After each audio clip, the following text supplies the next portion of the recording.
Love कुश की कहानी। Love कुश का युद्ध। लव कुश का जन्म एक असाधारण घटना थी। भारत के सम्राट और अयोध्या के राजकुमार लव कुश महर्षि वाल्मीकि के आश्रम में माता सीता के संरक्षण में बड़े हो रहे थे। रावण वध के बाद अयोध्या लौटने पर राम ने सीता का त्याग कर दिया था। जब यह घटना हुई तब सीता गर्भवती थी। लक्ष्मण उन्हें महर्षि वाल्मीकि के आश्रम में छोड़ दिया। नियति को यही मंजूर था। लव और कुश की कहानी आगे नहीं बढ़ती अगर वे इतने वीर नहीं होते कि भारतवर्ष का कोई भी योद्धा उन्हें जीतने में सक्षम नहीं था।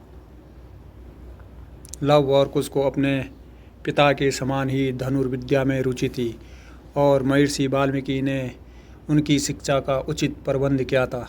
दोनों बालक मेधावी थे और शस्त्र तथा शास्त्र की विद्या को सिद्धहस्त करने में जहाँ दूसरे लोगों को जीवन लग जाता है, किशोर वय तक आते आते दोनों वीर पराक्रमी और प्रकांड विद्वान बन गए। लव और कुश आश्रम में बड़े हो रहे थे और वे इस बात को नहीं जानते थे कि अयोध्या के राजा राम उनके पिता हैं और उनकी माता जानकी ही उनकी पत्नी सीता है। महर्षि वाल्मीकि जी लव कुश को राम कथा सुनाया करते थे, लेकिन उन्होंने दोनों कुमारों को कभी यह नहीं बताया कि वे किसी प्रतापी पिता के पुत्र हैं। राम जी को अयोध्या में शासन करते हुए समय बीत गया तो महर्षि वशिष्ठ ने उन्हें अश्वमेध यज्ञ करने का विचार दिया। राजा राम को चक्रवर्ती सम्राट बनाने के लिए अयोध्या वासियों ने भव्य यज्ञ का आयोजन किया और एक सुंदर अश्व को इस पट्टिका के साथ छोड़ा गया कि यह अश्व जहाँ से होकर गुजरेगा उसे अयोध्या की अधीनता स्वीकार करनी होगी और जो इस अश्व को पकड़ने का प्रयास करेगा उसे अयोध्या की सेना से युद्ध करना होगा।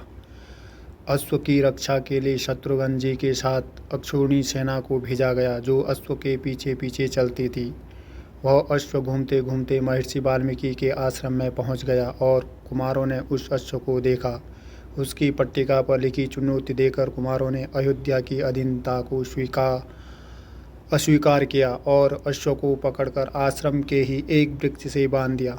शत्रुघ्न जी के पास यह समाचार पहुंचा कि महर्षि वाल्मीकि के आश्रम में किसी ने अश्व को पकड़ लिया तो वे क्रोधित हो गए। लव कुश अपने तीर बाण लेकर इस बात का ही इंतजार कर रहे थे कि कोई सेना युद्ध करने के लिए आएगी। तभी उन्हें शत्रुघ्न जी सेना के साथ आते हुए दिखाई दिए।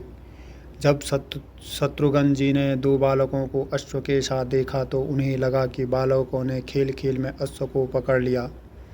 उन्होंने लव कुश से परिचय पूछा और उनसे अश्व छोड़ने के लिए कहा तो लव कुश ने उत्तर दिया कि अगर उन्हें अश्व चाहिए तो उन्हें युद्ध करना होगा। बहुत समझाने पर भी जब लव कुश नहीं माने तो उन्होंने दोनों बालकों से युद्ध करना प्रारंभ कर दिया। शत्रुघ्न जी को लगा कि वे कुछ ही पल में उन बालकों को हराकर अश्व को छुड़ा लेंगे, लेकिन ये तेजस्वी बालक तो उनके हर तीर को काट रहे थे। कुछ समय बाद ही शत्रुघ्न जी पर लव और कुश भारी पड़ने लगे और अयोध्या की सेना भी उनके सामने नहीं टिक सकी। शत्रुघ्न जी दोनों बालकों से हारकर जब अयोध्या पहुंचे तो किसी को विश्वास नहीं हुआ कि दो किशोर बालकों ने अयोध्या की सेना को हरा दिया। लव कुश से निपटने के लिए राम जी ने भरत को भेजा और भरत जी जब वहां पहुंचे तो देखा कि दो तेजस्वी बालक अश्व के साथ खेल रहे हैं। लव कुश ने भरत जी को प्रणाम किया और उन्हें युद्ध के लिए ललकारा। भरत जी के साथ लव कुश का भीषण युद्ध हुआ और भरत जी को भी हार का मुंह देखना पड़ा। अब राम जी ने इन दोनों बालकों को हराने के लिए लक्ष्मण को भेजा। स्वयं शेषनाग के अवतार लक्ष्मण लव कुश से लड़ने के लिए पहुँचे। उन दोनों बालकों को देखकर उन्हें माता सीता याद आई और उन्हें यह भी याद आया कि जब वे माता सीता को वाल्मीकि के आश्रम में छोड़ गए थे तो वे गर्भवती थी। उन्हें आशंका हो आई कि हो न हो ये दोनों बालक राजा राम के ही पुत्र हैं। उन्होंने दोनों बालकों का परिचय पूछा। लव कुश स्वयं नहीं जानते थे कि वे राम के पुत्र हैं, इसीलिए लक्ष्मण जी को भी नहीं बता पाए। लक्ष्मण जी उनसे आधे मन से युद्ध करके अयोध्या लौट आए। इस बार राम जी ने हनुमान जी को बालकों से युद्ध करने के लिए भेजा। शिव के अवतार हनुमान जी कोई साधारण व्यक्ति तो थे नहीं, युद्ध में उनको हराना असंभव था, लेकिन लव कुश ने उनको भी युद्ध के लिए ललकार लिया। लव और कुश को देखते ही हनुमान जी को भान हो गया कि ये दोनों उनके स्वामी राम के पुत्र हैं। उन्होंने लव और कुश से लड़ने की जगह हार जाने का अभिनय किया और कहा कि युद्ध में हारे हुए व्यक्ति को बंदी बनाया जाता है। लव कुश को हनुमान जी की बात ठीक लगी और उन्होंने हनुमान जी को बंदी बना लिया। बंदी बनने के बाद हनुमान जी ने लव कुश को कहा कि अब वे उन्हें अपनी माता के पास ले जाएं, ताकि ये निश्चय हो जाए कि ये दोनों बालक अयोध्या के राजकुमार हैं।